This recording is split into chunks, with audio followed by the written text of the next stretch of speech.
Ezequiel, capítulo 3, versículos 17 e 18, e em seguida Marcos, capítulo 16, versículo 15. Filho do homem, eu te dei por atalaia sobre a casa de Israel, e tu da minha boca ouvirás a palavra, e os avisarás da minha parte. Quando eu disser ao ímpio, certamente morrerás, não o avisando tu, não falando para avisar o ímpio acerca do seu caminho ímpio, para salvar a sua vida, aquele ímpio morrerá na sua maldade, mas o seu sangue da tua mão o requererei.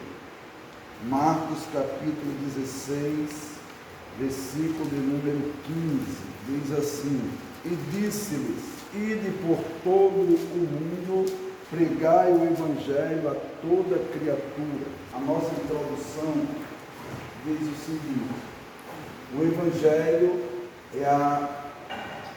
é realizado através da pregação. A missão principal da igreja é anunciar o evangelho de Jesus Cristo. E a gente vai ver isso no decorrer aqui da aula, amém? Hoje nós vamos falar um pouco sobre a pregação, uma ordem de Deus. O que é a pregação?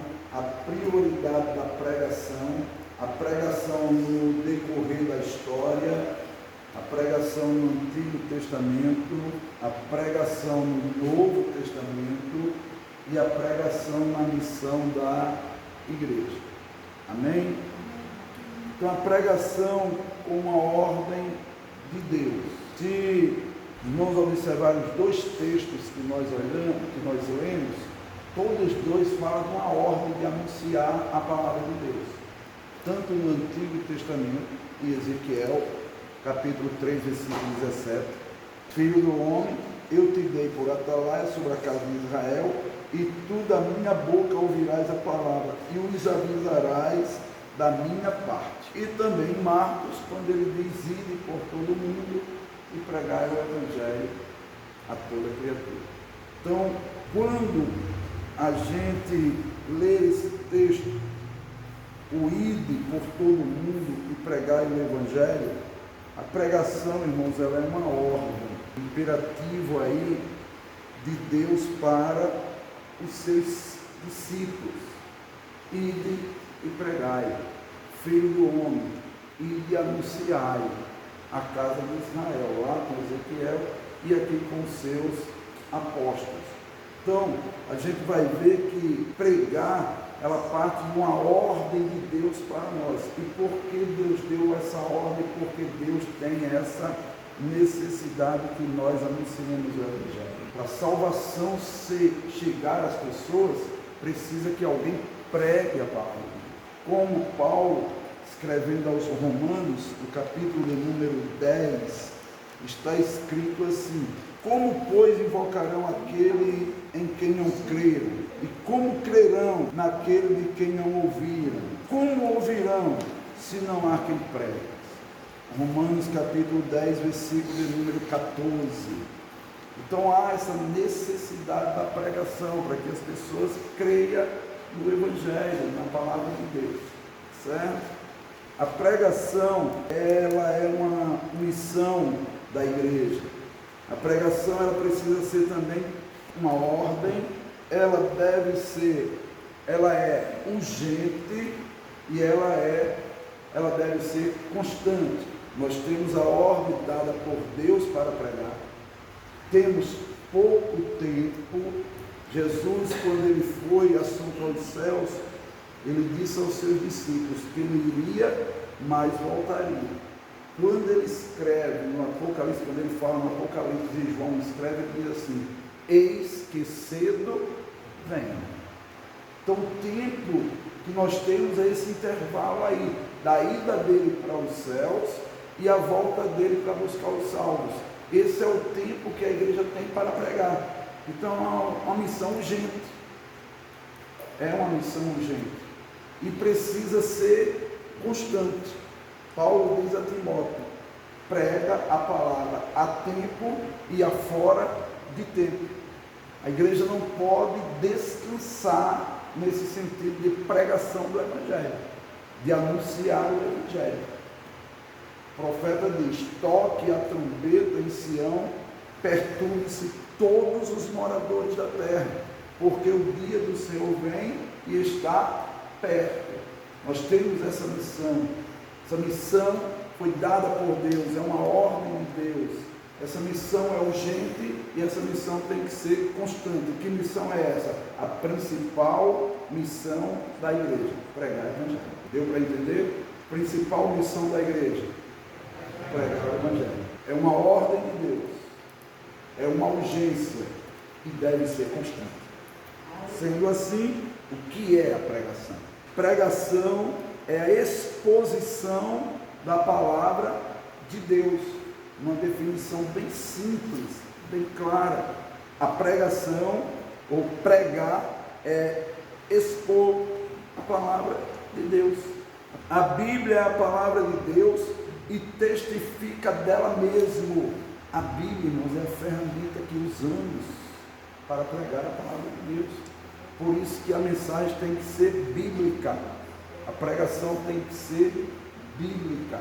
A pregação é o testemunhar de Deus, anunciar o Jesus que salva e o Espírito Santo que convence. A prioridade da pregação. Vamos ler Marcos, capítulo 3, versículos 14 e 15. Marcos, capítulo 3, versículos 14 e 15. Diz assim a palavra de Deus: e nomeou 12 para que estivessem com ele e os mandasse a pregar. 15. E para que tivessem o poder de curar as enfermidades e expulsar os demônios. Observe os dois versículos: pregar, poder de curar as enfermidades e poder para expulsar demônios. Qual a prioridade? A prioridade aí é a pregação. Depois vem os demais ministérios, curar, de libertação, mas a prioridade é pregar. Por isso que a principal missão da igreja é pregar o Evangelho. Nas muitas atividades da igreja, a pregação destaca-se como prioridade. No plano da salvação, a pregação é prioridade, pois o crer vem pelo ouvir. Romanos capítulo 10, 17. Vamos ler aí? Nós já lemos uma parte de Romanos 10, que é bastante interessante, que diz: como, pois, invocarão aquele que não crê, que não creram? E como crerão naquele de quem não ouviram? Como ouvirão se não há quem pregue? Então a prioridade, a salvação vai chegar às pessoas através da sua pregação. E no versículo 17 está bem mais claro aí para a gente: de sorte que a fé é pelo ouvir, e o ouvir pela palavra de Deus. Não, se nós não pregarmos, pessoas não aceitarão o Evangelho. Nós vamos ver que Deus conta sempre com o pregador, com os homens, para realizar essa missão. Então, se a igreja se calar, se os irmãos se calarem e não pregarem, eles não terão como crer. Bem verdade é que Cristo disse: se estes se calarem, até as pedras clamarão. Por quê? A salvação das pessoas vem através da pregação. Todos nós que não nascemos no Evangelho e aceitamos a Cristo no decorrer da vida, aceitamos porque ouvimos alguém pregar. Houve uma pregação simples, uma pregação direta, mas houve alguém que falou de Deus. Pregar é falar, porque o crer vai vir pelo ouvir, a fé vai vir pelo ouvir, e essa fé vai gerar uma crença. Então o crer, a salvação, vai vir pela pregação da palavra de Deus. Perguntas. Paulo diz que para ele era mais importante pregar do que qualquer outra coisa. Eu não sou a favor quando as pessoas dizem assim, permite eu dizer isso: vamos ouvir o mais importante hoje à noite, que é a pregação, a palavra de Deus. E os hinos não são importantes? Os louvores são importantes também, porque os louvores são bíblicos. Há louvores que são verdadeiras pregações do Evangelho. E o versículo 4, olha só. E os 12, convocando a multidão dos discípulos, disseram: não é razoável que nós deixemos a palavra de Deus e sirvamos as mesas. Versículo 4. Mas nós perseveraremos na oração e no ministério da palavra. Prioridade, irmãos. Prioridade da pregação do Evangelho. O servir à mesa é um importante negócio, eles dizem no versículo 3, mas que eles, responsáveis pela pregação do Evangelho, eles não poderiam deixar a palavra para servir às mesas. Eu escutei recente um pastor dizendo que ele se sentia tranquilo com a igreja que ele pastoreava, porque os diáconos, presbíteros e auxiliares lhe davam suporte para que ele tivesse o seu momento de oração e de preparação da palavra de Deus para pregar o Evangelho. Ele não estava preocupado, ele administrava sim essas outras coisas, mas não se preocupava, porque ele sabia que o diácono estava fazendo ali a parte dele. O diácono estava dando assistência no serviço da igreja. Ele sabia que os presbíteros estavam dando assistência ali no ministério do presbítero, e ele tinha como ficar a unção, a graça de Deus, a inspiração para preparar a sua mensagem, preparar a sua pregação para trazer para a igreja. Isso é prioridade, certo? Nós vemos aqui o exemplo dos 12 apóstolos, já com Matias aqui no lugar do Judas. Os apóstolos dizendo: não é bom, que não é razoável, não é bom que nós deixemos a palavra de Deus e sirvamos as mesas. Quer dizer, em vez de estarem preocupados em estudar, em buscar a palavra, em preparar a palavra, em orar para que Deus dê inspiração, ele está cuidando do órfão, cuidando da viúva, levando uma assistência para um, levando assistência ali para outro.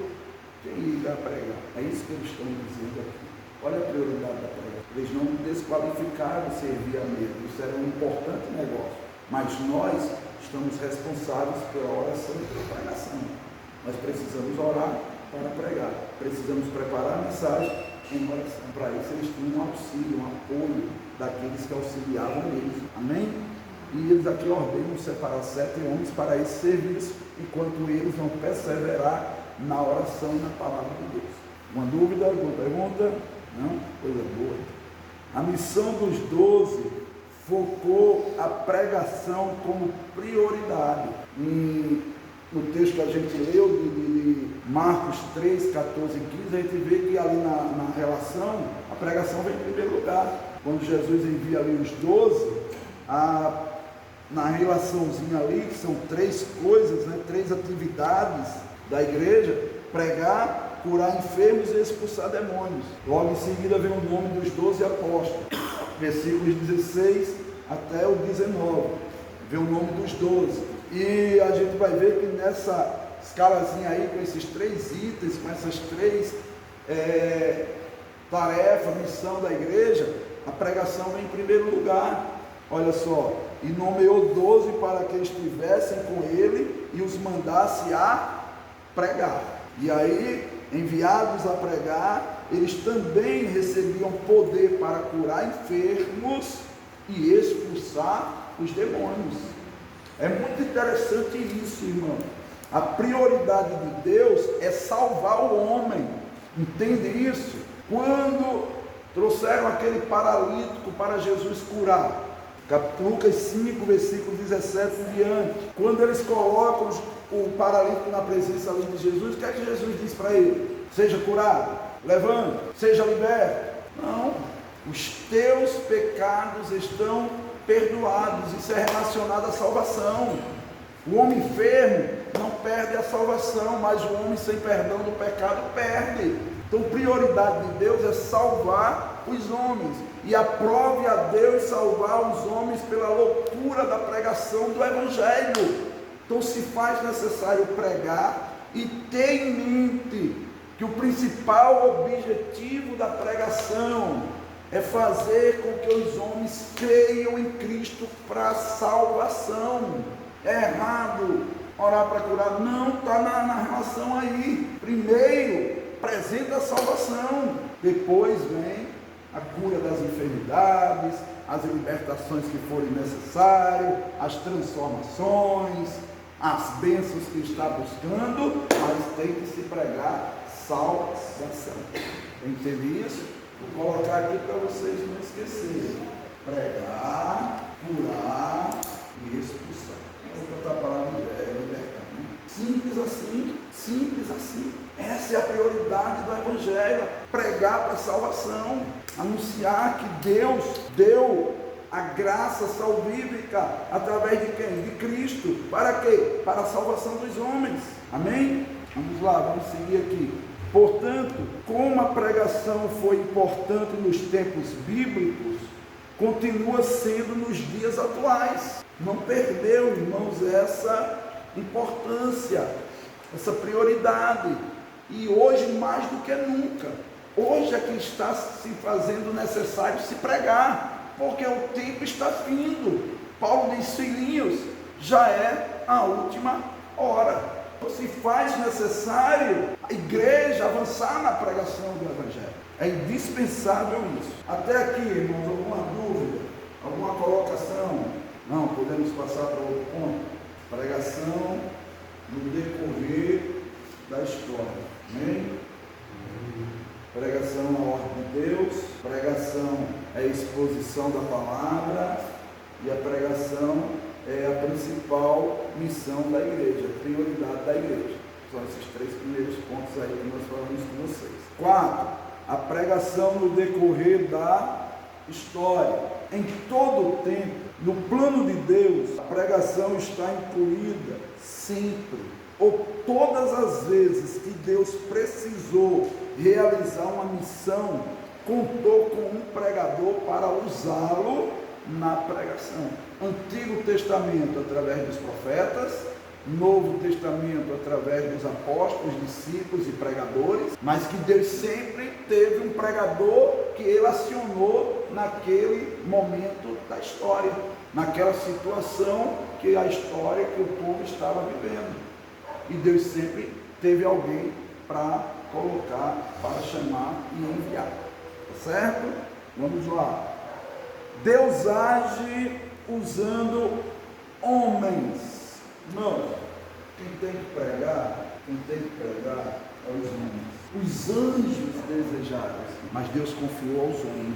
Deus deu a ordem aos homens para pregar a sua palavra, para exercer o ministério da pregação. E que homens? Homens convertidos, homens voltados a Ele, compromissados com Ele, certo? No Antigo Testamento com os profetas, no Novo Testamento com os apóstolos, discípulos, pois quando Deus vai agir, Ele sempre comunica aos seus servos. Então Deus sempre avisa o que vai fazer. Vamos ler aí Amós, capítulo 3, versículo 7. Aleluia. Certamente o Senhor Jeová não fará coisa alguma sem ter revelado o seu segredo aos seus servos, os profetas. Amém? Lembra do que ele diz a Ezequiel? Filho do homem, eu te dei atalaia sobre a casa de Israel, e tu da minha boca ouvirás a palavra, e os avisarás da minha parte. Então Deus, irmãos, ele sempre chamou os homens para comunicar aquilo que ele estava para fazer. Vamos exercitar a mente aí. Dilúvio. Antes dele trazer o dilúvio, ele comunicou a quem? Noé. Povo lá no Egito preso, ele vai libertar o povo do Egito. Ele comunica a quem? Moisés. E por aí, irmãos, a gente vai ver em toda a Bíblia ele comunicando aos homens o que ele vai fazer. Ele dizendo aos profetas do cativeiro babilônico: o povo vai para o cativeiro.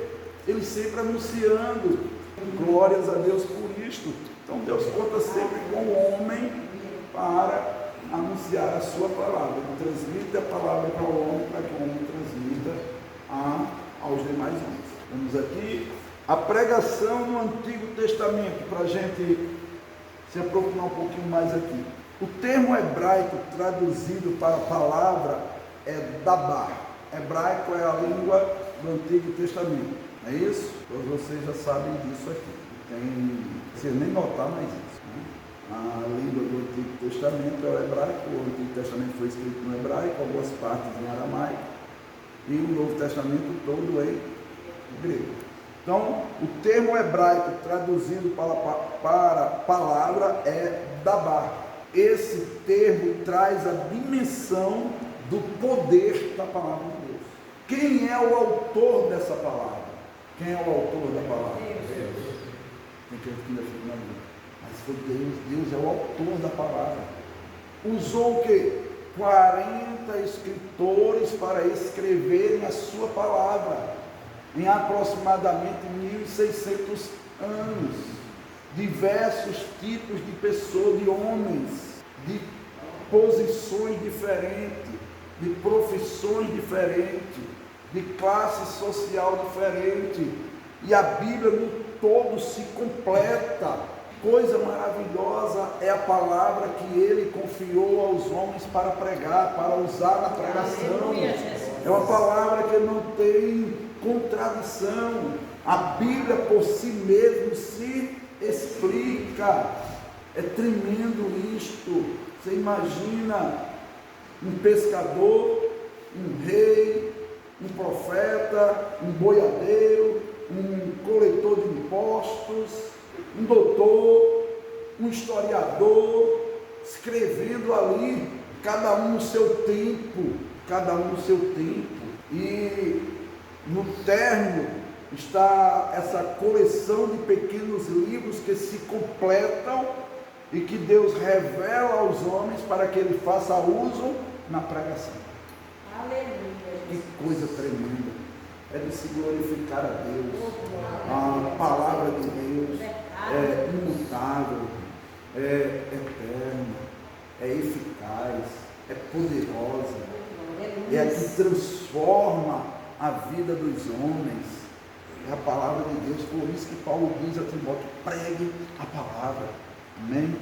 No texto de Ezequiel, capítulo 3, versículos 17 e 18, nos é fornecido, irmãos, a teologia da pregação. Não sei se vai dar para alcançar aqui.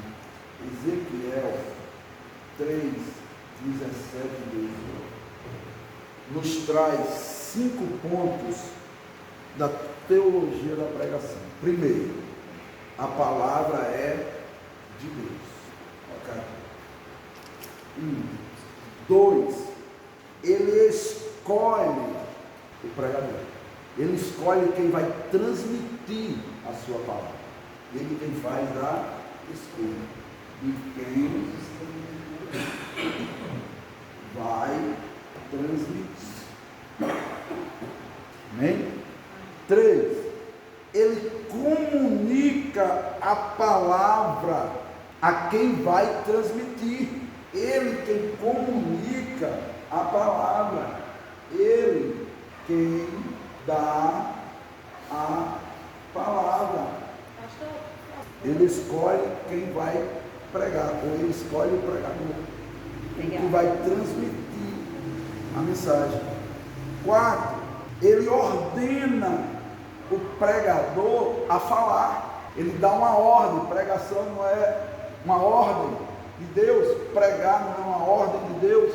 Então ele dá a ordem para falar ao pregador para falar. 5, o pregador prestará conta da palavra que entregar, ou se não entregar. Tudo isso em Ezequiel 3, 17 e 18. Por quê, irmãos? É interessante isto, porque não sou eu que vou dar o resultado da pregação. Quem dá o resultado da pregação é o Espírito Santo. A nossa missão, redobre sua atenção, por favor, a sua e a minha missão é pregar. Quem vai convencer é o Espírito Santo. O resultado é com ele. Por isso que ele manda semear. A semente é uma só, mas os terrenos que a semente é semeada são diferentes. Vai ter uma terra boa lá que vai crescer o fruto, vai crescer a semente, vai dar o fruto. Mas é ele quem sabe que terreno é esse, não sou eu. A minha missão é pregar. Presta atenção. A palavra de Deus, a origem dele, ele é o autor. 2, ele escolhe o pregador. Veja aí no texto que a gente leu. Filho do homem, eu te dei por atalaia. Quem era o atalaia literalmente? Aquele que ficava na torre de vigia para avisar para dentro, para quem estava dentro da cidade, o que estava se aproximando da cidade.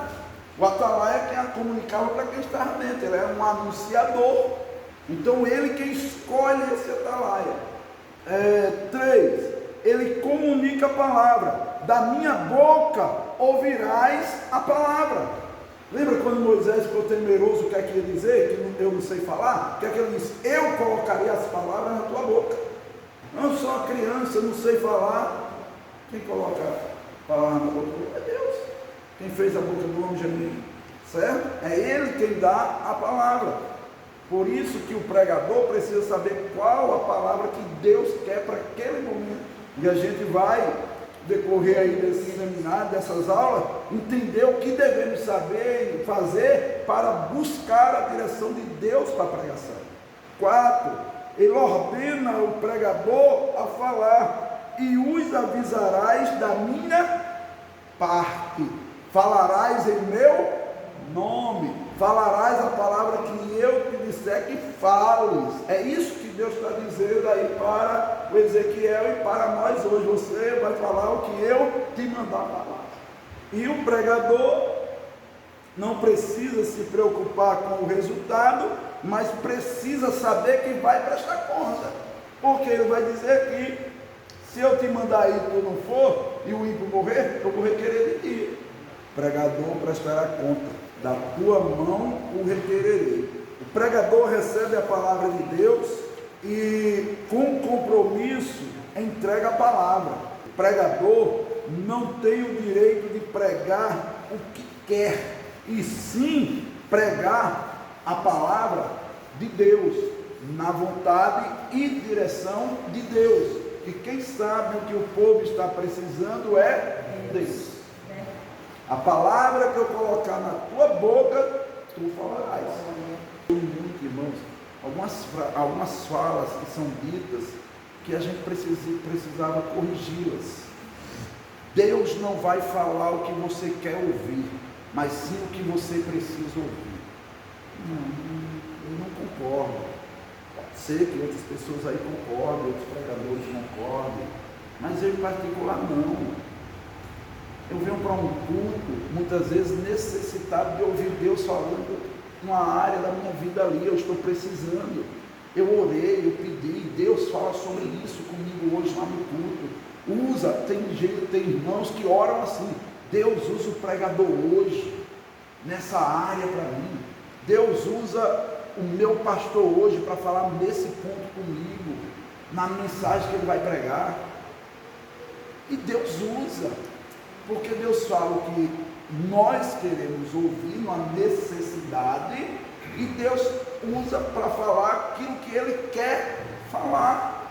No decorrer da história do Antigo Testamento, para cada momento ou situação, Deus tinha um pregador. Período do dilúvio, diluviano, Deus teve Noé, pregador da justiça. 2 Pedro, capítulo 2, versículo 5. Olha como é que está escrito aí. Vamos olhar a Bíblia um pouquinho. Vamos ver se está a Bíblia. 2 Pedro, capítulo 2, versículo 5. Olha só o que está escrito. E não perdoou ao mundo antigo, mas guardou a Noé, pregoeiro da justiça, para libertar o povo do Egito. Deus tinha quem? Moisés. Ainda mandou um reforço. Quem foi o reforço? Arão. Moisés foi chamado para libertar o povo. Diante das 9 desculpas que ele dá diante de Deus para não ir, Deus concorda em mandar o irmão dele com ele, para que falasse. Ele falaria, olha só, Deus falaria a Moisés, Moisés passaria para Arão passar para Faraó e para o povo dele. Quando a gente lê o capítulo 4 de Êxodo, versículo 29, a gente vai ver Moisés e Arão falando aos anciões de Israel. Mas a chamada no capítulo 3 e o versículo de número 10 é com Moisés. O pregador ali é Moisés. A ferramenta ali é Moisés. Ninguém disse que Arão tirou o povo do Egito. Quem tirou o povo do Egito foi Deus através de Moisés. Gostaria de ler com vocês Jeremias capítulo 7, versículo 25. Jeremias capítulo 7, versículo 25. Desde o dia em que vossos pais saíram da terra do Egito até hoje, enviei-vos todos os meus servos, os profetas, todos os dias, madrugando e enviando-os, mas não me deram ouvidos. Mas ele enviou todos os dias os seus profetas para avisar. E ele está falando de quê? Do período pré-cativeiro, cativeiro babilônico. No cativeiro, ele vai usar alguns pregadores lá, o Ezequiel, Daniel. Pós-cativeiro, Esdras, Neemias. E aí a gente vai ver que ele sempre teve homens para pregar, para fazer o seu agir, para comunicar o seu agir, para comunicar a sua palavra. Quando a gente lê Esdras capítulo 7, versículo 10, vamos lá. Porque Esdras tinha preparado o coração para buscar a lei do Senhor e para cumprir e para ensinar em Israel os seus estatutos e os seus direitos. Esdras prepara o coração para buscar, para cumprir e para ensinar a palavra. Em Neemias capítulo 8, a gente vai ver o cumprimento disso aí. E leram o livro na lei de Deus, e declarando e explicando o sentido, faziam o que? Lendo, se entendesse. Pregação pura aqui da palavra. A exposição da palavra de Deus, lendo, entendendo e explicando esta palavra. Amém? Vamos lá. Um último aqui, nosso amigo Jonas, capítulo 1 ao 4, o livro de Jonas em si, né? Deus quer dizer, levar a mensagem salvadora, a pregação para Nínive, e ele chama quem? Jonas. Eu intitulo Jonas o pregador que não crê naquilo que vai pregar, porque ele não crê que Nínive vai se arrepender, quer que Nínive seja destruído, mas ele prega, anuncia, né? Vamos ver aí o capítulo 3, versículo 1, 2 e 4, capítulo 3, versículo 1, 2 e 4, olha só isso, preste bem atenção. E veio a palavra do Senhor segunda vez a Jonas, Deus dando a palavra, certo? A Jonas, dizendo: levanta-te e vai à grande cidade de Nínive e prega contra ela a pregação que eu te disse. Não é a pregação que você quer, Jonas, é a que eu te disse. Pregador, não é a pregação que você quer, é a que Deus quer que você pregue. Tem que ser ciente disso. Eu achei essa pregação bonita, agora essa aqui não, é a que Deus te disser para pregar. É isso que ele está dizendo a Jonas. E prega contra ela a pregação que eu te disser. Versículo 4. E começou Jonas a entrar pela cidade, caminho de um dia, e pregava e dizia: ainda 40 dias e Nínive será subvertida, destruída.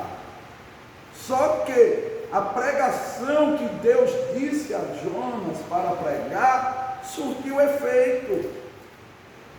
Chegou ao ouvido do rei no palácio, e ele se arrependeu com todos os ninivitas, e rasgaram as suas vestes, e se vestiram de pano de saco, e colocaram cinza sobre a cabeça, se arrependeram, decretaram jejum, até os animais tiveram que jejuar. Aí Deus viu o arrependimento daquele povo, e perdoou aquele povo. A pregação de Jonas, irmãos, era para ele ficar feliz da vida. Mais de 120.000 pessoas creram na pregação que ele pregou. Olha que contraste aqui, pregador. Olha que contraste. Noé prega antes do dilúvio. Quantas pessoas creram em Noé? Só a sua casa. 7 pessoas. A esposa, 3 filhos e 3 nós. Creram na pregação de Noé.